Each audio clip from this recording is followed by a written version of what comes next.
Good evening, everybody. Yeah, Paul Griffiths here with Photography Live and Uncut. I've just been talking to my guest before the show. This week has just flown by. I don't know where I am. All I know is that I'm here with you tonight. 56th episode. And my guest tonight, I've only come across him in the last few months. His name's Rob Knight, host of Your Itinerary. Rob, welcome to my show. Thanks a lot, Paul. Thanks for having me. That's no problem at all. We were just talking before the show. I want you to tell the story about how you got involved with Twip, and then we'll talk about Your Itinerary, because I find that a really strange name for a show, but you can tell us all about it. So let's talk about the setup, how you got involved with Twip. Well, I met Frederick Van Johnson, who's the host of This Week in Photo, as you know, a couple of years ago in working with Lumix. I worked for Panasonic Lumix as part of their talent team. And Frederick did some stuff for us at the Photo Plus Expo in New York. He was hosting some interviews in the booth, and you know, Frederick's a nice guy. We hit it off, and that was great. And so we've been pals for a while. And last fall, he wanted to chat with me, and he was telling me what's going on with Twip and how he's expanding This Week in Photo to be a network with several different shows. And he says, you know, we've got Valerie Jardin doing a street photography show, and you know, this show and that show. And I was wondering if you would host a travel photography show. And yeah. I've probably listened to 20 podcasts in my life up to that point. So my first reaction was, of course, absolutely, yes, I'll do it. And then, you know, I hung up and I was excited, and I thought, I don't even know what that means. What is a travel photography show? You know, okay, so I interview, you know, Bob Christ and Rick Salmon, and then what do I talk about? Yeah. You know, do I talk to travel photographers? Because that, like, I wouldn't be interested in that. So I decided to, my tagline is travel and photography. So I talk to professional photographers who travel for a living. I talk to professional travel photographers. I talk to sort of regular photographers, amateur photographers who have to take their gear places, and try to sort of shine a light on everything that could be involved with traveling with camera gear. So, yeah. And it's funny you mentioned the name, because that's kind of a big deal. You want a name that kind of makes people go, oh, right, and listen to that. And so I started making lists of terms related to travel, and I came up with the itinerary. Yeah, we'll call it the itinerary. And Frederick said, I remember we were chatting about it. He said, no, man, your itinerary, because that puts it right in somebody's face. It's not itinerary. It's not the itinerary. It's your itinerary. And I thought, okay, brilliant. Let's do it. So go for that flow. Yeah. We're 35 episodes in, I think. And yeah, it's been a lot of fun. It is fun when you get started, and a lot of similarities there, really, because initially, as I've explained to previous guests and previous viewers, Photography Live and Uncut came from one camera, one lens, which is when I switched from a bag full of just-in-case gear of Nikon gear to buying just a Fuji XE1 and an 18-55mm lens. I started blogging on one camera, one lens and the advantages of it. And I thought I'd like to start a podcast. And I got talking to Martin Bailey, who you mentioned as well earlier on. Yep. And I said, I'm interested in doing this. And he said, Paul, if you do it, go for it, but stick with it. You're going to have some highs and you're going to have some lows. And the one thing that suddenly hit me was my very first show was with Frederick. And I remember introducing that show as welcome to One Camera, One Lens Photography Live and Uncut. And I thought, I can't have all this. This is ridiculous. I've used up an hour basically introducing my show. And I realized that using one camera, one lens was going down one particular avenue. Like you just said, that you can't stick with travel photography all the time. You got to bring some, some different aspects into your show. So I realized that I had to come away from one camera, one lens, and Photography Live and Uncut, and is clipped to Live and Uncut from time to time. Mm-hmm. But it's interesting how you say that. A lot of similarities in when you get started up. And as you say, once you've interviewed the likes of Rick Salmon in travel photography, potentially who do you go to next? And it is good that you're doing the same as myself in terms of interviewing people that aren't the well-known, but are damn good photographers. Right. And it's nice to get their aspect, where they're talking about, where they're coming from. You mentioned Lumix, which is a nice little segue actually for my next question. You're involved with the Lumix or the Luminari. How did that come about? Well, I started using Micro Four Thirds cameras, gosh, 3 or 4 years ago, and I bought it was actually one of the little pen cameras as an addition to my full frame, as you'd say, Nikon kit. and Yeah, as the Nikon. universe says Nikon, except for Yes, except for us. yeah, But, for you guys, yeah. uh, and and so I thought it would just be the little toy camera when I didn't feel like bringing my big kit, like a lot of people, I'm sure. And Yeah. I remember coming home from one trip to Costa Rica with these pictures that were just like, I couldn't argue with the photos. I couldn't pick them apart and say, well, this isn't, this would have been way better if I'd had my D700. The pictures were just fine. They're great. Cool. What are you going to do? There it is. And so I used that for about a year, I think. And then I guess when the OMD came out, I really saw a bump in image quality. And at the time I had a D3S and a D800E. As far as I know, I had the first D800E in Atlanta. Right. Got it through NPS, and I was really excited about that. But I started paying attention, and I realized that after 5 months, I hadn't taken my full frame gear out of the bag. And I thought, well, this stuff's not getting any more valuable as it sits here in this bag. So let me go ahead and sell out of this stuff, and I'll buy every lens that I need for this other system. And then if I decide that I hate it, I can always turn this stuff over, and who knows what magical full frame, thing Nikon will have if I decide to get back into it. So sold out of that stuff and had kind of a name in the Southeast here around Atlanta and that kind of stuff as the guy that used the small cameras. And the following January, the PPA, the Professional Photographers of America Imaging USA conference, was in Atlanta.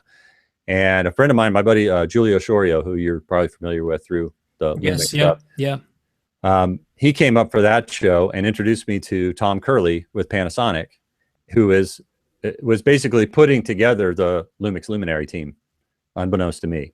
And so Tom said, "Oh yeah, we read your blog, and we keep up with your stuff. Send me, be sure and keep me in the loop with what you're doing." So that was also the same time I tried the GH3. And the ergonomics of that camera were so far beyond the little sort of toy cameras, tiny buttons that I was using. And basically it just felt like a Nikon for lack of a better comparison, And so I started using the GH3, and I was already using a lot of the Lumix glass. And about 6 months later, Tom, he said, "Hey, would you have time for a Skype call?" Sure. So then they had already announced the first few people on the Luminary team, and he invited me onto the team then. And that was 2 years ago. So 2 years ago. Great. Yeah. What's the present gear that you're using now? Man, until today, I would have said the GH4 was my favorite. My favorite camera body. I just got the G7, the brand new G7. And I saw the post. Dude, it's a lot of things that I wish the GH4 was. Right. And I'm gonna shoot it side by side with the GH4 as far as still image quality and that kind of thing. But there's a lot of stuff I actually like better than the GH4, and I think that's going to be my go-to machine for a while anyway. Now I know nothing about the Panasonic, but what I do know about the GH4 is 4K video. Yep. Does the G7 have the 4K video? It does. It does. You see, I'm of the opinion. I'm coming round to the way of thinking, and you just mentioned about the Nikons, the 700s, the 800Es, and the D3Ss and the D4s, that sort of stuff. Horses for courses. I understand why people use those cameras, but I think we're now getting to the nub end of where the decision is going to come very soon. I noticed some images that you posted when you were at an ice hockey match, and to be honest with you, I didn't realize that circles were cut in the glass or the perspex, whatever it is, so people can take the photograph. I didn't realize that. Sure. But you've taken some photographs there of what is purportedly to be the fastest game that man plays in terms of sport. And we can't, well, I'll try and find them, but I was amazed at the quality of the image that you're getting, which effectively is a mirrorless camera, which apparently I've been told it cannot do sports action. It's just not possible. You've got to have a D300, a Canon 5D Mark III, whatever. What's your opinion on that? Obviously, I think I know what your answer is going to be, but I'm interested to know your opinion. Like you said, that's one of those things that's obviously impossible with the mirrorless camera. Well, they're not good for sports. I do a lot of events for Lumix where I do a lot of nature photography events. And so I'll have a lot of bird photographers and things like, yeah, mirrorless is nice, but it's not good for birds in flight. And I always say, oh, really? Have you tried to shoot birds in flight? Yeah. Well, or is that just something you've read on the internet? Well, I've never tried it. And then I show them some of my bird in flight images, because, you know, and actually all my hockey images are with the GH3, which is the previous generation. The GH4 focuses so much faster than that does. But the fact is, it focuses so fast that the tracking is almost not important. I just hit the button and it focuses as I go. And and the GH4 shoots 12 frames per second. In fact, I don't think I've shot a hockey game since I got my GH4. I keep one of those things. I just haven't been around to do that. But you know, it has even better high ISO performance and that better focus. So you see, the opinion that, and I'm talking to a number of people now about this, because you got that 4K video in the option in the GH4. I really do think this is an area where the sports photographers are going to start thinking, hey, I can run a video shot of these. Let's grab an image out. I know, what is it, 8 megabytes, an image that you grab out of that video stream. 8 megapixels, sorry. And then basically that's good enough to print in a newspaper or magazine. Oh, well beyond what's good enough to print in a magazine. It's ideal to go on a web page, an internet. And I think this is another area where people get, because this was the question I was going to ask you at the beginning before I thought of the, when we went on to the video, the 4K video. Print quality, I love to print, and I can see you've got some prints on your walls there. You obviously have found no difference in printing from a Nikon D800 shot to your GH3 or your GH4. Not what I mean, obviously there would be a difference if you got big enough.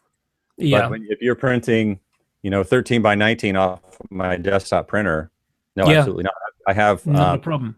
I have, I'm trying to think, 24 by 36 inch prints out in the lobby here that are with the GX7 and the GH3, which is, again, previous generation to what's available now, which look beautiful.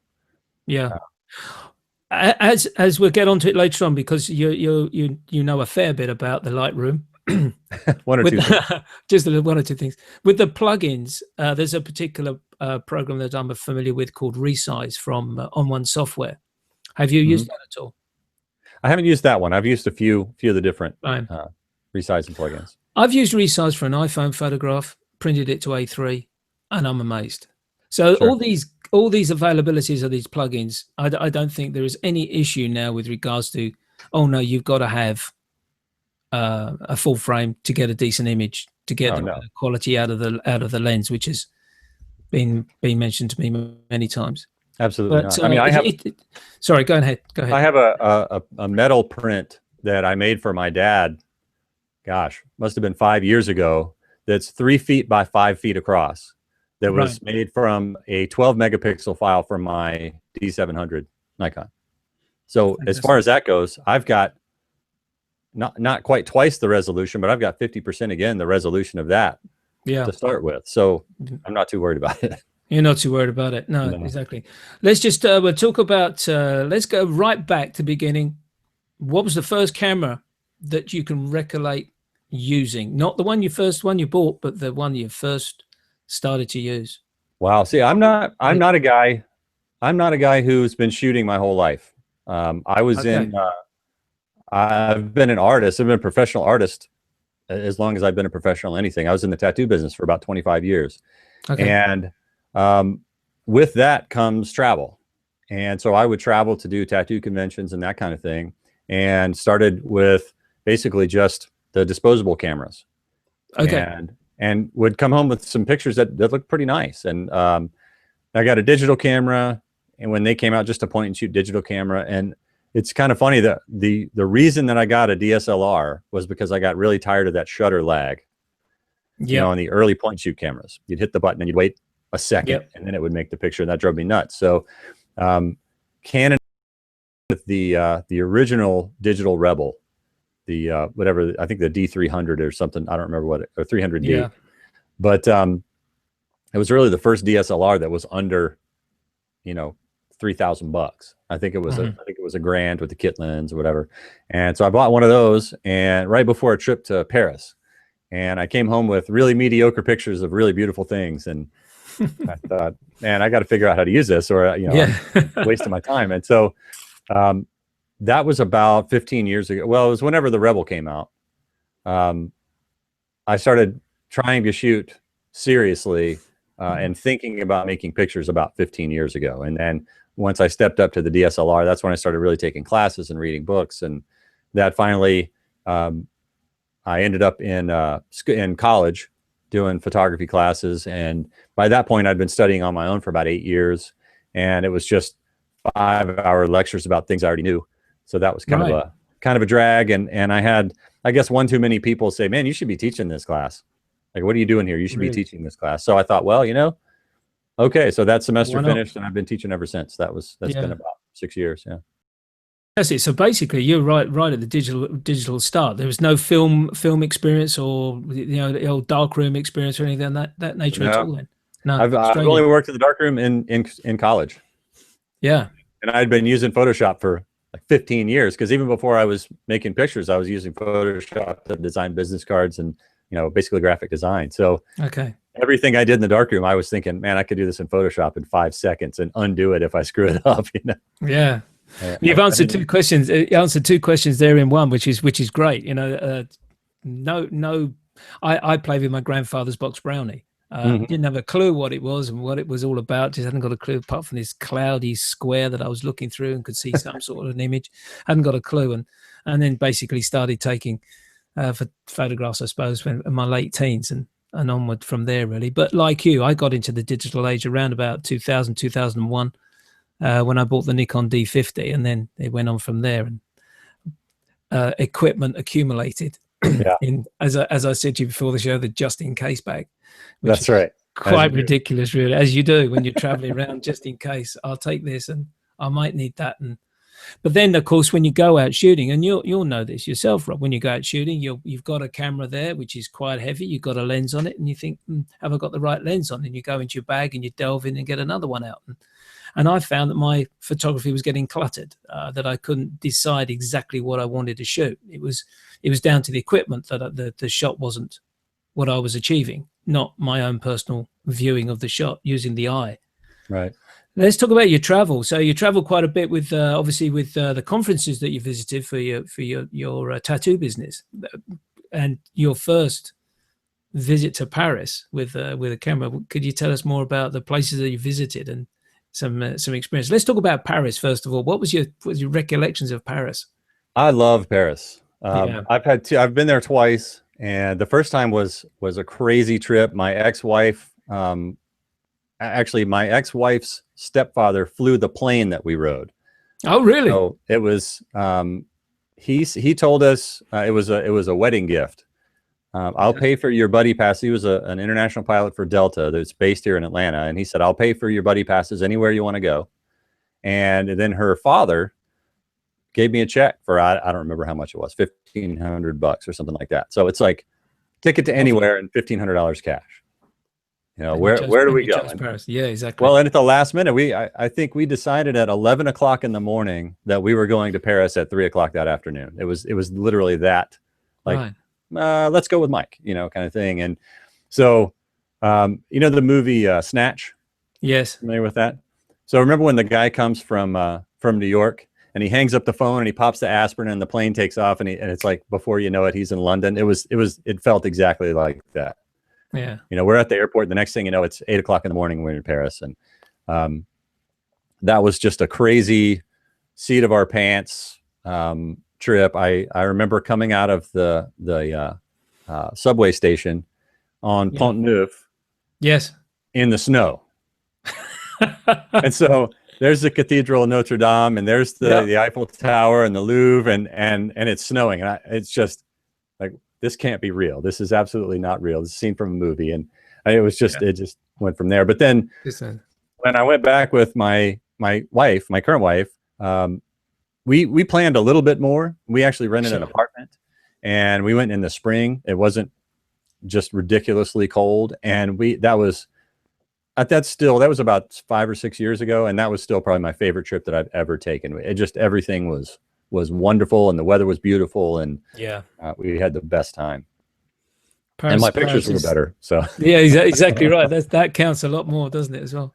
There is Absolutely. something special about Paris. I've been very fortunate to go there a few times myself for business. And when I do these business trips, I've probably got about a day or two that I can sort of just go and do my own thing with the camera and walk around. So I go to all the obvious places to go to, but if you get yourself up to Montmartre and around Oh where the yeah, artists are, it's you might as well be in another world. You know, it's quite amazing, really. absolutely. It is a Yeah, beautiful fantastic. city. Beautiful. And the great thing I like about the city as well is the fact that you've probably realized this, but the main city center, there aren't any skyscrapers, as we would call them, high rise. They're all down at this place called La Défense. So you've got the real two different aspects of Paris, where the old, which has survived, and they've basically refurbished according to that style. Then if you really want to go somewhere modern, go down to La Défense and you see all the scrapers down there, which is that's a nice place to go, actually, just for a little bit of a different change. What other city would you say that has caught your eye, so to speak, after that one? My favorite place in France actually was probably Honfleur, up on the English Channel. Beautiful little town. Again, it looks like a storybook. It's being from the United States and then going to Europe, really anywhere in Europe. It's the hotel that you're staying in is older than your country. It's a pretty intense experience. We think things that are 100 years old are like, wow, that's 100 years old, and like, this bed is 400 years old. It's a little different, but I really like New York City. It's funny because it wasn't really on my list of places that I wanted to go. I grew up in Atlanta. I grew up in the city. I was like, it's a city, whatever. And my wife actually surprised me with a trip there to see my favorite band. It's a band called X. They were playing there, and she just surprised me with a weekend trip to New York to see X. I said, okay, whatever. We'll go to New York. Fine. I had the best time. We went back. My wife goes there for work pretty frequently. So okay. I used my Sky Miles and booked a ticket to come the next time she went. I mean, I went 2 weeks after my first trip to New York. I went back to New York. I got to go walk around. I was only there for, 36 hours. So I wouldn't want to live there, but man, I love to visit. It's so much fun. Yeah, it's a crazy city. I've only been there twice myself, a long time ago. Probably in the 80s that I was there last. But a fantastic place to visit, especially if you're into street photography. And I see, I've been very fortunate to speak to a number of guys that are street photographers from New York, and the imagery that you see and the work and the experiences they have. It's a great city. You've never been to London, though, by the sound of things. Never been to London. No. And again, my wife used to go there for work once a year, and we just haven't gotten around to going. That's definitely on our list, but we have 2 small kids now, so that tempers a lot of the places. A little bit, yeah. We have a lot of friends in Costa Rica, for example. We go there pretty frequently, so it's not a big deal to take the kids there. We don't have to make a lot of extra arrangements, and we're pretty comfortable with that trip. So London would be a bit of a wrench, especially if you got the young kids along with you. But sure. Should we go to screen share, Rob? Let's have a look at some images here. Sure. We're gonna start off with for those that are watching, if you get a chance, well, not get a chance, visit robknightphotography.com. Can you see that now, Rob? I can, yes. Great. We got Route 66. Please go and visit robphotography.com. It's a fantastic website. All the events, all the podcasts, and then he's got these fantastic galleries with which we'll have a look at 2 particular. One is Route 66. I love images from Route 66, not only because it's probably one of my favorite Rolling Stones records, but that's another story. But let's just have a look at those. And what I'd like to do, Rob, is I click through them. If you just want, if there is a particular story about the particular image, then shout out and tell us all about it. Sure. First one straight off here. Go ahead. Well, this was from my first trip down Route 66. I went with, I guess it was 9 or 10 of us all together, just photographer buddies of mine from Atlanta. And we flew into Albuquerque, New Mexico, and drove the old road as far west as we could until we basically took a right and went to Las Vegas to fly home from there. And this is in Williams, Arizona, which is one of the last cities to be bypassed by the interstate, by I-40.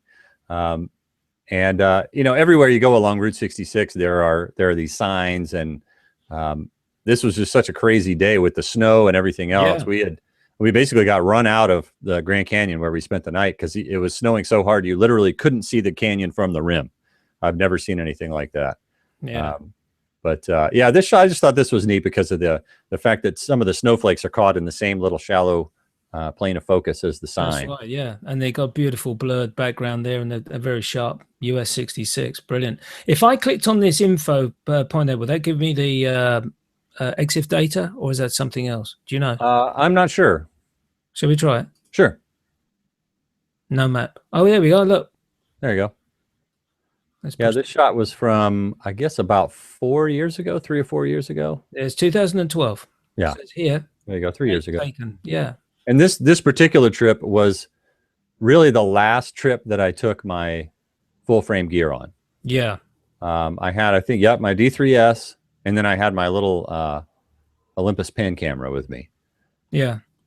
Now immediately we've gone straight from a full frame camera straight into a 4/3, and look at that image. There's no difference. I mean, if you can tell the difference, and this is actually, this is, if I'm not mistaken, yeah, this is one of the in-camera art filters. Right. Okay. Right. Yeah. Yeah. Mm-hmm. Yeah. The old days filter. This is a shot that I actually got specifically to print and hang in my son's room because he loves the movie Cars and Route 66. And yeah, it's funny. He's 3 years old now, and I didn't realize until he watched that movie that, you know, just basically what a service the creators of that movie had done for the history of that part of our country. Yeah. Because my son cannot wait to go to Route 66. Oh, fantastic. And it's because of that movie. He would have never heard of that if it hadn't been for Cars, you know? Yeah. So he has that same kind of nostalgia, and I don't know, it holds the same romance for him that it does for me, you know? Yeah, exactly. I just love all the rundown aspect of Route 66 and all this rust, and it's really great. High contrast. It's yeah, it's lovely.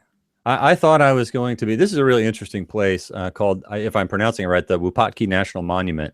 This is just north of Flagstaff, Arizona.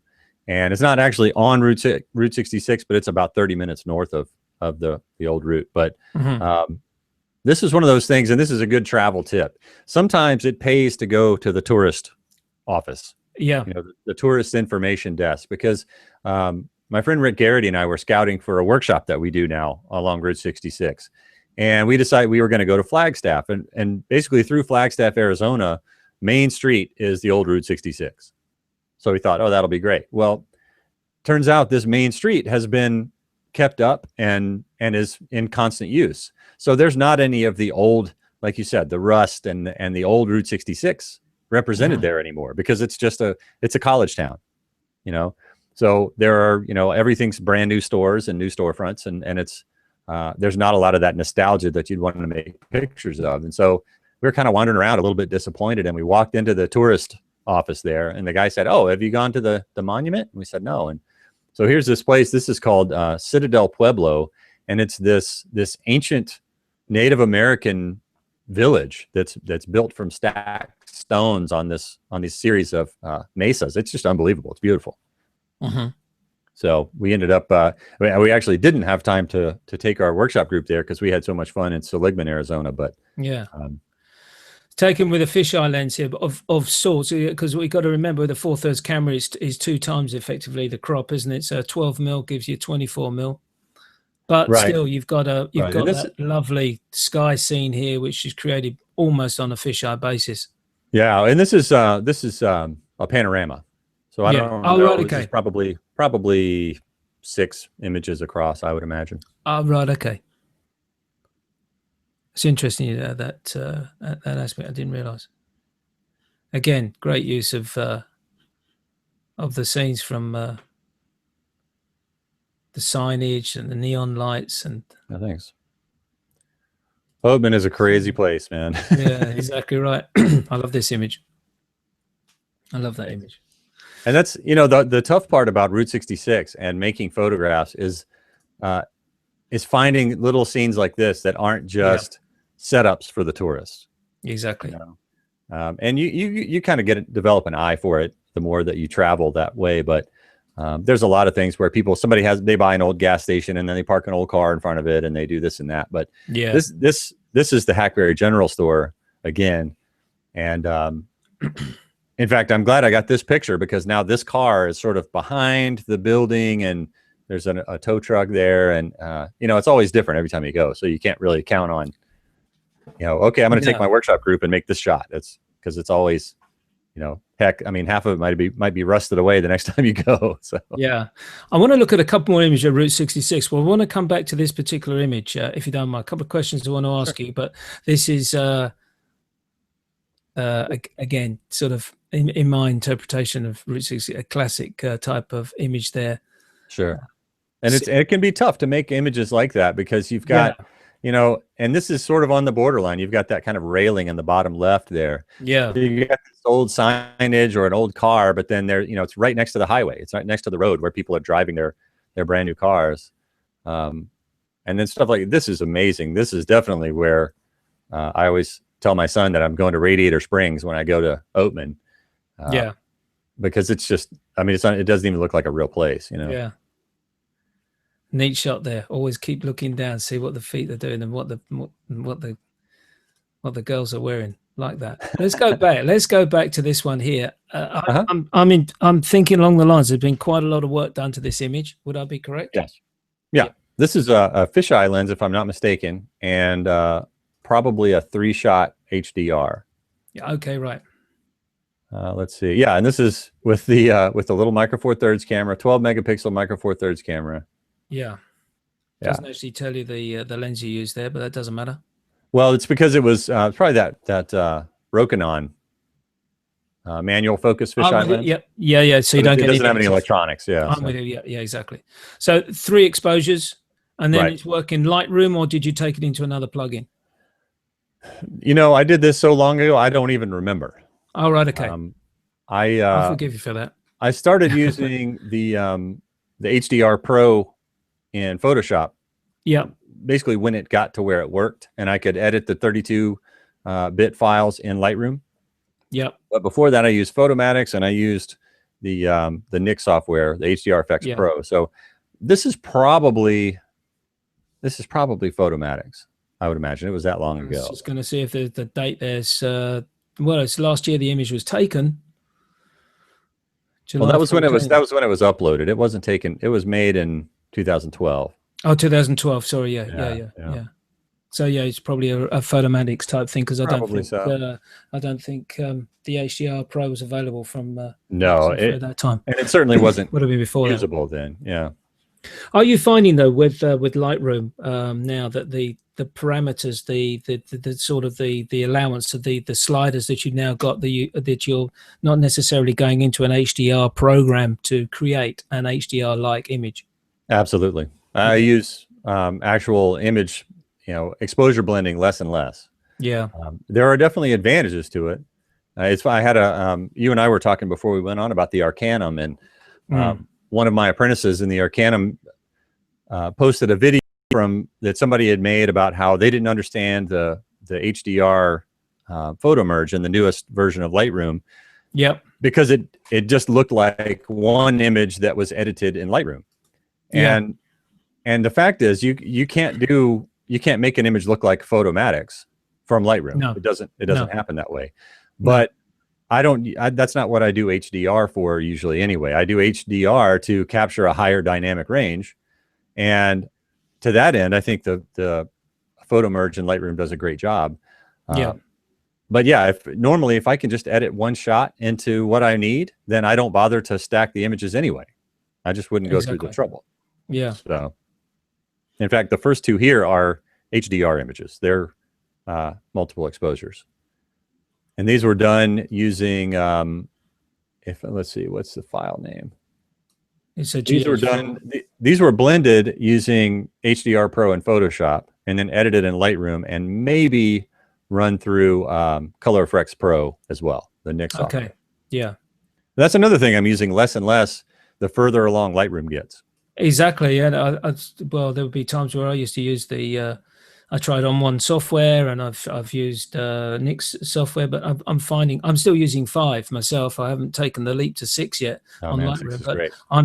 exactly, and I'm just finding that I've got so much a leeway with the images using Lightroom, which it suits me for the time being. I will move to 6, but there was a couple of glitches which sort of worried me originally when it appeared on the scene, which I think they've been ironed out now. So yeah, these are beautiful scenes here you've done, Rob, of this. I love the water on this one. thank you. Yeah, and the now this shot, okay, this is the GH4.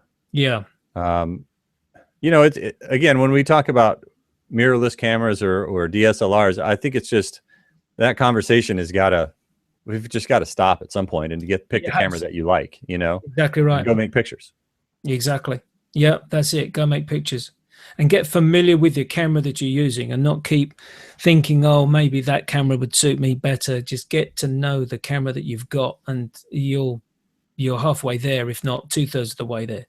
That's right. That's right. And get good glass. I mean, if you buy whatever camera and put a $200 lens in front of it, it's probably not going to make you the sharpest pictures. Exactly. Yeah. All of these systems and everything else have they have great glass available for just about every system you can buy. So yeah, there's one particular image I want to get to. I'm just going through these. Now notice the camera on this one, and then we'll talk about sensor size. Exactly. Yeah. This is from basically a giant point and shoot camera. I was going to say it's a hybrid camera. Yeah. Yeah, the FZ1000. It's got a 1-inch, 20 megapixel sensor. I mean, good grief, a 25 to 400 millimeter equivalent lens. Yeah, it's great. I'm going to come to this. I love this image. This could go on my wall.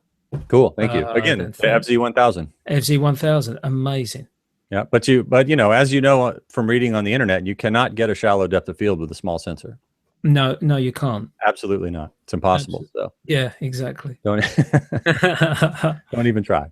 Don't even try it. No, you can't. No. You can't. I'm flicking through quickly because I'll tell you what. Let's go to the main one, because there was one image here, which I've been looking at for quite a bit. It was this one here, which I didn't realize you could click on that, and it was with a Nikon. Okay. Yeah. That was years, 2009. Years ago, 2009, yeah. Yeah. But that's my favorite picture I've made from. And actually that one, if you're familiar with the Nik software, I used Silver FX Pro. Yeah. And I turned on the zone system highlights, the zone system warning, and I specifically placed each layer in a different zone. And the print of this thing looks awesome. Right. On the screen, okay, but for printing, I spent way too long just nerding out over the whole zone system and yeah, and getting that figured. But man, it really paid. I have a great big print of that at my house. That's lovely. Thank you. And finally, let's just look at this one here. This shot here, and it's almost. You see, we're not familiar. Whereabouts was this taken, Rob? That's in St. Augustine, Florida. Florida. Okay, so to a degree, in my country, I suppose seeing something of this cloud scene is quite rare. And you look at it first and you go, are those clouds real? And then you start looking around, and you can see, obviously, you get the impression there's some huge storm approaching in the distance there. Beautiful colors in the sky. I've got to ask you, how much work did you put into this one? This is from. I'm sure that this is from. Photomatics. Right. Okay. This is another one. It's funny. One of the reasons I still have this picture in my portfolio, it reminds me of one particular photo workshop, and this is the event where I met Rick Salmon, who I'm sure you're familiar with. Yeah. And there's very few times in your life where you can mark the day on your calendar where you turned a corner. You know what I mean? Where you turned a page and started a new chapter in what was going to be your life. And this workshop and meeting Rick Salmon was that event for me. Moment, yeah. So that's funny because you pull this photo up and I go, yeah, man, that was the day. That was the day the penny dropped. Yeah, as we would say. I like that. Yeah, that's a lovely image to finish on. Great website for anyone who's likes looking at people's work, photographers' work. But there's so much more information on there because, as we were saying before the show, it's not just your photography, but you do your podcast as well with, and you do your workshops with Lightroom, and obviously workshops where people join you. Let's talk about Lightroom. I think the program's fantastic, and I've always been a Lightroom. I never started off with Aperture. I did look at Aperture to start off with, but it's like a Canon, Nikon, isn't it? You know, you work with what you feel with and what you enjoy using. Right. You've used Lightroom right from the beginning, I take it, Rob. Right from the beginning. And I mentioned I used Photoshop long before I even made pictures. So the language is similar, and it just made sense. When I saw that first public beta, it just used terms that I was familiar with already. So it seemed easy. Yeah, and now you followed that right through. Can you tell us a little bit more about 6? Because I think it's just sort of really now. There were a couple of glitches when it first came out. I've noticed some guys were having some problems with it, but I got the impression as I delved deeper into what they were complaining about, the guys on the PC side were having more problems than the Mac side. Is that right? You know what? I didn't really hear from much of anybody about having trouble. Yeah. I saw a couple of comments about people who felt like it was running slower than Lightroom 5 had. Okay. On their same machines. I think that has something to do with the hardware acceleration.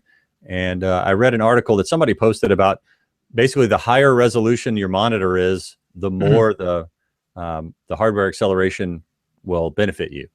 Right. Which I thought was interesting. Mine works just the same, so I haven't really noticed any issues with it. I think there's a couple of guys had the account problems where they both basically bought the Photoshop and the Adobe together, and then obviously they still had the old account running in the background, and that was causing some confliction. And the way it was reading was, and it was all PC guys that were saying, well, I think you've got to cancel this account and then start again. And that's the way I read it. But there's obviously a major improvement on 6 to 6 from 5. This photo merge aspect, could you tell us a little bit more about what the advantages are of that? Well, I mentioned that I was using HDR Pro and Photoshop to blend images and then editing them in Lightroom. Well, now I can skip that step. I can just select my raw files and say photo merge HDR. There's only 2 or 3 different sort of selections that you need to make. There's not a lot of sliders or anything like that because you use the develop module to finish the tone mapping. Yeah. And so it works great. And from my experience, it works as well as going to Photoshop and using HDR Pro. And the other part of photo merge is the panorama, which is the same thing. It's just one less thing. You have to take things into Photoshop and then re-import them and that kind of stuff. One of the benefits of the Creative Cloud subscription happened this week, actually. They just, Adobe showed a couple of weeks ago, they were going to have this thing called the dehaze slider for images that were, maybe foggy or cloudy or something like that. Well, then the next, I think it was 2 weeks later, I got an update. Okay, now I have a dehaze slider in Lightroom. Didn't have one on Tuesday, I had one on Wednesday. And it works great to add contrast to, I have some photos that I made in on the coast of Maine. I did a workshop up there a couple of months ago. And of course, it's foggy there in the morning. And there was a few images that one of the guys in my office, I was like, yeah, check out this new slider. And we slid it. And we had to sit back from the computer because we were just blown away by fog. And then, there's the buildings behind the fog. It was like magic. Cool. So yeah, I'm gonna have to delve into 6. Well, I've got the holiday season coming up, so plenty of time for me to sort of get involved with 6 and get to know it. Have you had any printing problems from 6? Because I've always found with 4 and 5 versions of Lightroom that I had to be very careful with the exposure on the from the screen to the print.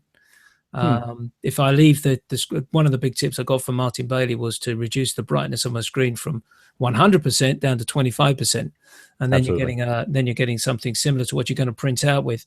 Have you had any problems from the printing side of things with 6? Has it improved? It's just I haven't had any trouble with it. I use a calibrated monitor and keep that screen brightness where it's calibrated, and it's usually the same. I tell you, one of the things that that I've found with printing, I've spent I feel like I spent a year trying to get prints to match. And okay, let me do this and try to get the prints to match. Okay. Yeah. There's one thing after another. And the final piece was getting a 5,600 degree Kelvin lamp Right. to view my photos under. And once I did that, I was like, oh, I was just looking at it under yellow light or, you know, whatever sort of bulbs I had. So you have that color balanced lamp, and that now you're looking at more the same spectrum that your computer's exactly right. And also the same way that potentially your print is going to be exhibited or shown at a judging, but you've got those sort of lamps. That's a very good tip, actually. Yeah. That's a very good tip indeed. Because generally I'm just looking at a lamp that I've got here on my desk. It's a yellow lamp, so of course it's going to affect the way your print looks. Absolutely. That's a great tip. Let's talk about the Arcanum. Sure. How long have you been involved with the Arcanum yourself now? Let's see. I started, I want to say May 1st. Okay. I think May 1st. Yes, May 1st was when I came on board as a master in the Arcanum. I was invited to come on in September last year, and the start of they call it the Master's Fast Track, where you're training to do it. That started the week that I was doing my annual Costa Rica photo workshop. Okay. So I couldn't get into it right away, and then I got back, and I just, honestly just busy and wasn't sure I was going to do it, and one thing after another, until finally I said, you know what, I'm going to get serious. I'm going to do this, and so I finished on May 1st, and it's a lot of fun, man. Mine is a travel photography cohort, so that basically opens me up to talk about anything people want to talk about.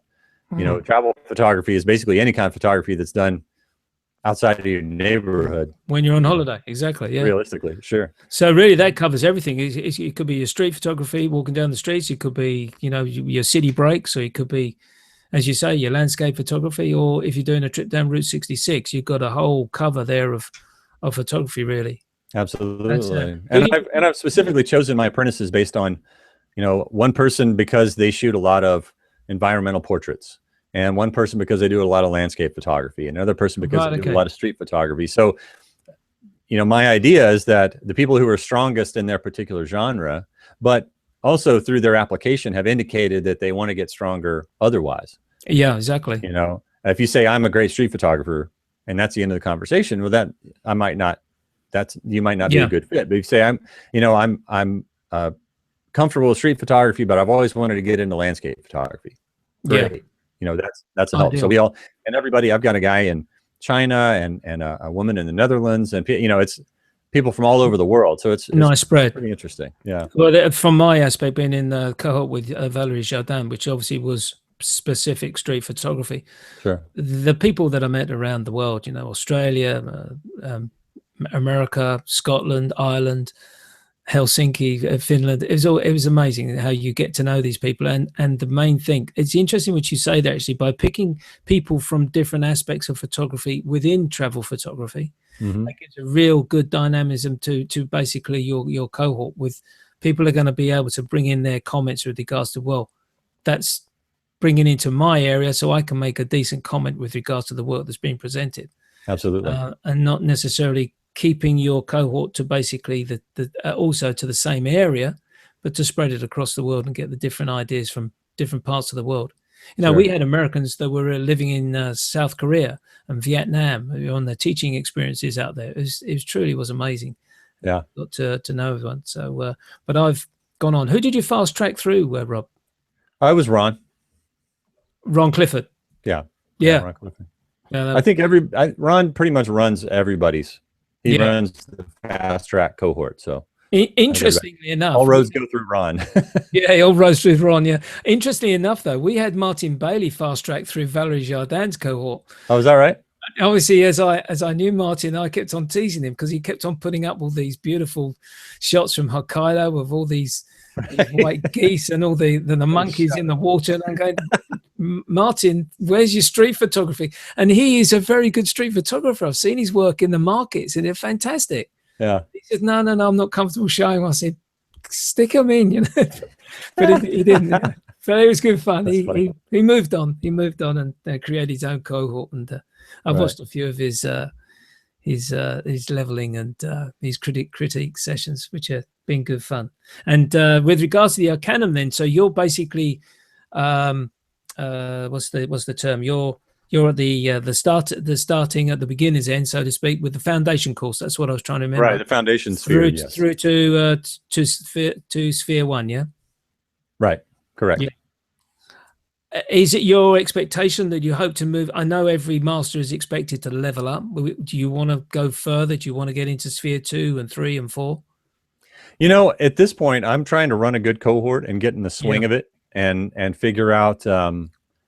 We were talking about Peter Giordano earlier, and I had a really long talk with Pete about kind of what my concerns were and why I hadn't really joined the Arcanum as a master yet, and things like that. So it kind of it turned into, how can I fit this into my schedule? Because I'm not going to take time away from my family, and I have things that I need to do that I can't stop doing. So I'm basically finding that it doesn't take a whole lot of time, and as long as I set aside time for it, it doesn't get in the way of the rest of my work. So once I feel like in the swing of it, then I'll see about doing other things. Yeah, I think it's important, especially from your aspect as well. And I think, with due respect, Valerie Jardin found this as well with her workshops that she's regularly doing. The Arcanum does become a difficult thing to sort of maintain and to keep going if your workflow, business workflow, the business that brings the money on the table, the bread on the table,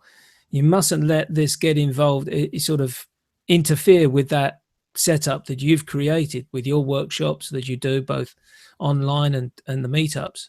And you've got to get a balance right. And it must be very difficult, I think, that you get to a situation where you probably think, yeah, I'd really like to do this, but this is going to start interfering with the way that I'm running my life and family life. And of course, if you're talking to people in China, you've got a time difference situation there to handle as well, which it can also eat into your personal life. So it can be a challenge. You've got some thinking to do down the line by the sound of things. I do. Now, I do have the benefit too of being able to talk to Valerie and other people that I know who got in right at the beginning and burned themselves out in one way or another, and to talk to them about, well, what did you do and what burned you out, and learn from their experience. And Peter and Ron Clifford and all those guys have also learned from that experience. Yeah, exactly right. And so they're really good about saying, well, we talk about protecting our time a lot. Yeah. And I have, well, these are the days that I'm in my office, and you can check my calendar for when there's exceptions to that. And if you email me, if you want to connect with me on a Monday, that's the day that I'm off with my family. So I'm probably not going to get back to you right away. Respond. No, exactly. It is all about time management. It's time management with the business that you're running, or time management with your hobby. That's right. I'm generally, this is a Thursday or Friday is generally my show night. So I'm in here, and then I write the blog on the Sunday, Saturday and the Sunday, and then I edit it Monday and then post it on the Tuesday. But I'm picking time there. I'm not doing it all the time and getting swamped by it. Right. Another thing which I found with the Arcanum, which unfortunately we had experiences with Valerie's, I think a number of guys, because we were writing that I was very, very fortunate. I was one of the very first to be invited in the beta group. Valerie's was a beta group that started off, beta cohort rather. And I think the expectation of the apprentice was far reaching than basically what was in actual fact the intention, if that makes sense. Sure. I think the apprentice thought, I'm going to go and speak to Valerie now about my work. And of course, Valerie wasn't available. And I think there was a lot of frustration. This is not what I paid for. I paid for a master to be on hand to review my work and talk about my work as and when I want. Right. And obviously a few guys dropped out. They found that it wasn't working out for them, which is their way of looking at it. But as I've said this many, many times before, and apologies for viewers that watch my program, I learned more about street photography, in 5 days of being part of the Arcanum than I did of 5 years being part of a camera club, local camera club. Wow. Because of the experiences I was getting, not only from my master, but from my fellow apprentices in the cohort. Absolutely. Helped me greatly. And if Trey ever watches this program, I hope he's getting better, because he's just recovered from pneumonia. Oh. It's quite amazing that he's... Jeez. I don't know. He goes 100 miles an hour all the time. It does 100 miles an hour, exactly. That's why he's called it. Yeah, exactly right. So it's great to hear you're on board with the Arcanum, and all powers to you on that, Rob. I hope it goes well with you. And Thanks. Obviously all the other, we haven't had a chance to talk about your work. Let's just talk about your workshops very quickly. We've got 4 or 5 minutes. Cool. What are your workshops all about, Rob? The workshops that I'm doing these days are with my one of my colleagues on the Lumix team, Rick Garrity. And Rick is, I don't call him a street photographer. I call him a road photographer.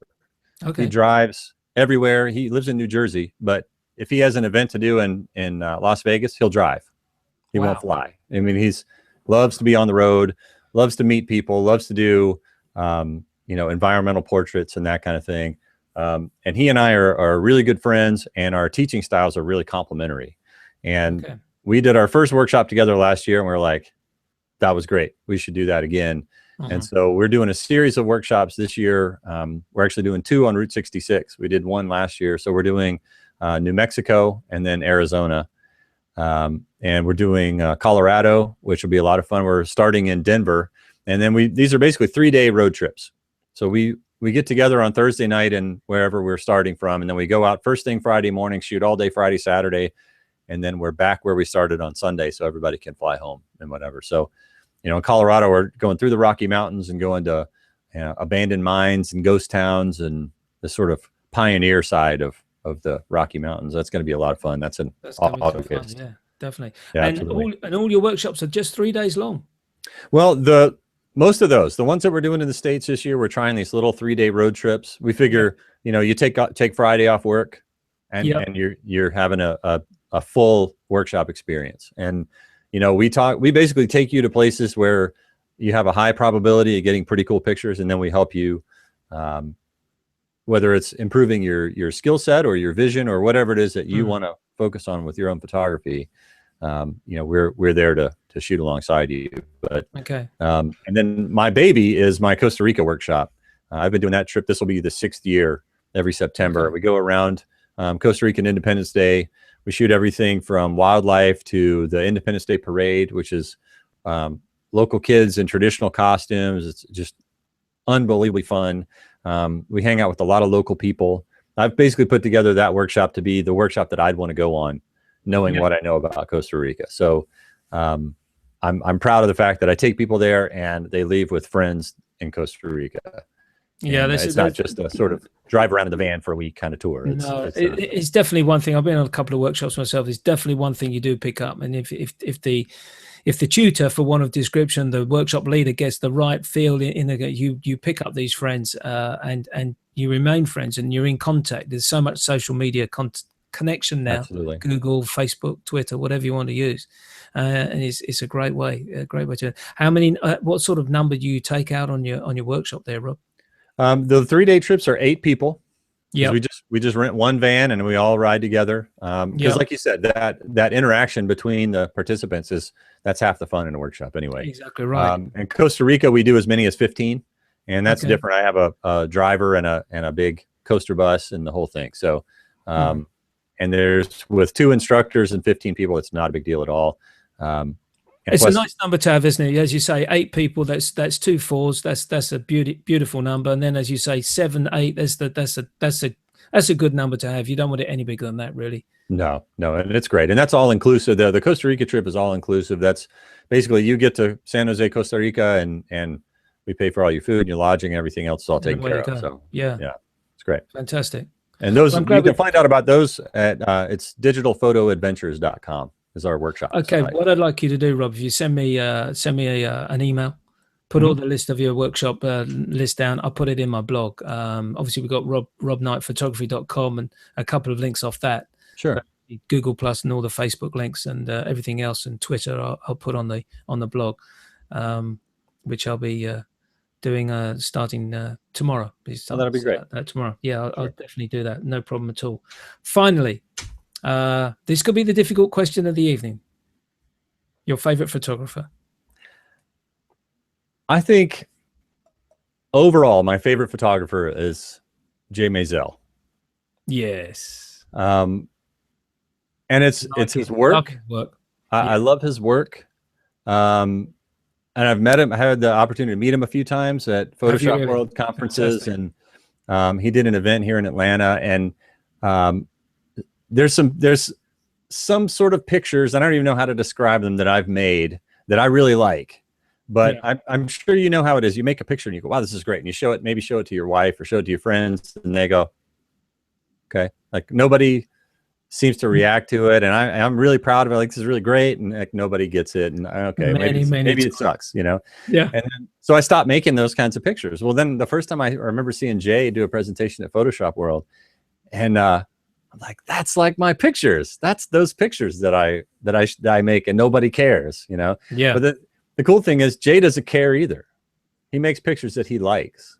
Yeah. And some of them are unbelievable and are just fine. And some of them are kind of, you're like, wow, okay, you know, not a big deal. But I remember telling him in Atlanta, I waited and when he was done, and I told him that. I said, you know, Jay, there's, you know, seeing your work makes me, you know, made me go back to some pictures that I used to make because nobody ever liked them.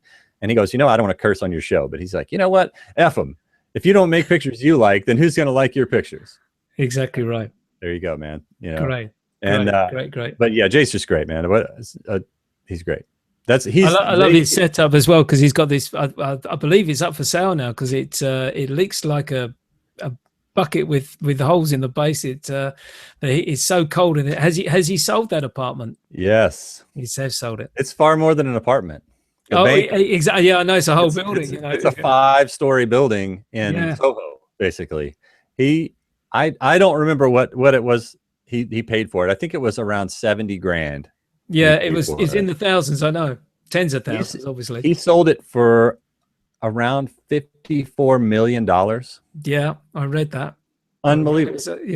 Unbelievable. And a fantastic gallery. And we saw the videos on YouTube, and I'm just awestruck. I think, look at this work he's got here. But it wasn't just photography as well, was it? There was art in there. There was some sculptures and stuff. Oh yeah, the show that they did. Yeah, in fact, I don't know if there was any photography in there. It didn't have anything to do with Jay, the show that they put on. Yeah, they did a 2-hour art show.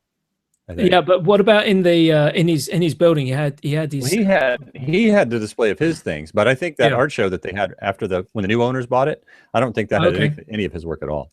Oh right, I must catch up on that video, because that's one I've missed there. But I just couldn't believe it. I thought, cracking me, he sold his place. Amazing. I'm really sad. I mean, good for him, but I'm really sad because he did a workshop out of there. Yeah, exactly. And that was one of my things, like, oh, I got to take Jay's workshop. And now I won't be able to go to the bank and take Jay's workshop. So I'm sure he'll do them somewhere, but it just, Yeah, he's a great photographer. I bought his latest book, actually, which I got. And yeah, that's great. After the show, I'll tell you a funny story. I'm not going to repeat it online because it's too embarrassing, but I'll tell you after the show. But yeah, so anyway, that's your favorite photographer. What about the person who's inspired you the most? Well, that's so many people. There's 2 guys who if I could have a combination career of Rick Salmon and Jay Dickman, I'd be good to go. There's those, I've been doing this full time as 100% for almost 2 years, and it's great.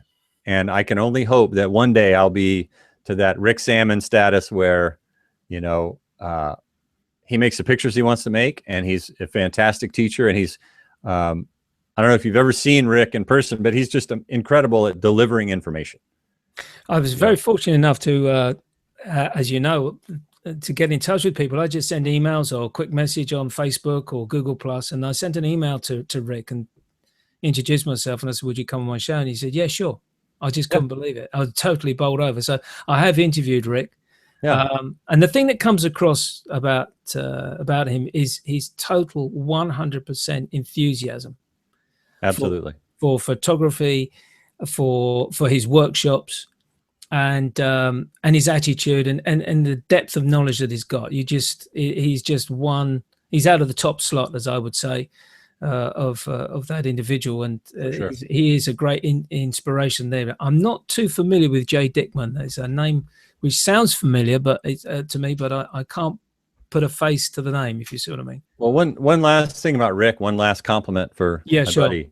He's it's not only that he knows a lot, it's that he can tell you what he knows in a way that the the biggest idiot would understand what he was saying. Like, you don't have to be a computer scientist to listen to Rick Sammon talk and learn something.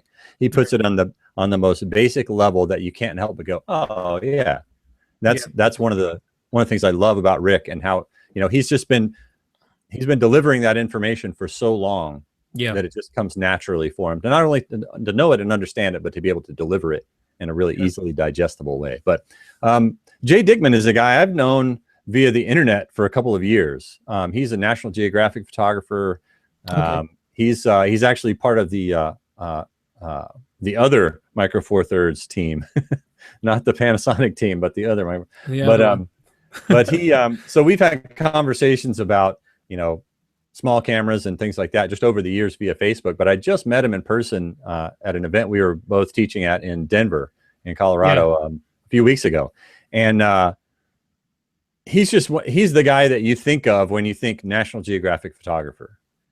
He tells his photographs are incredible. His stories are just, they blow your mind. I got to interview him for my podcast right after that, and it was, I just laughed the whole time. It was just unbelievable. Like, this is the story that you want to hear from the National Geographic guy. Just like adventures.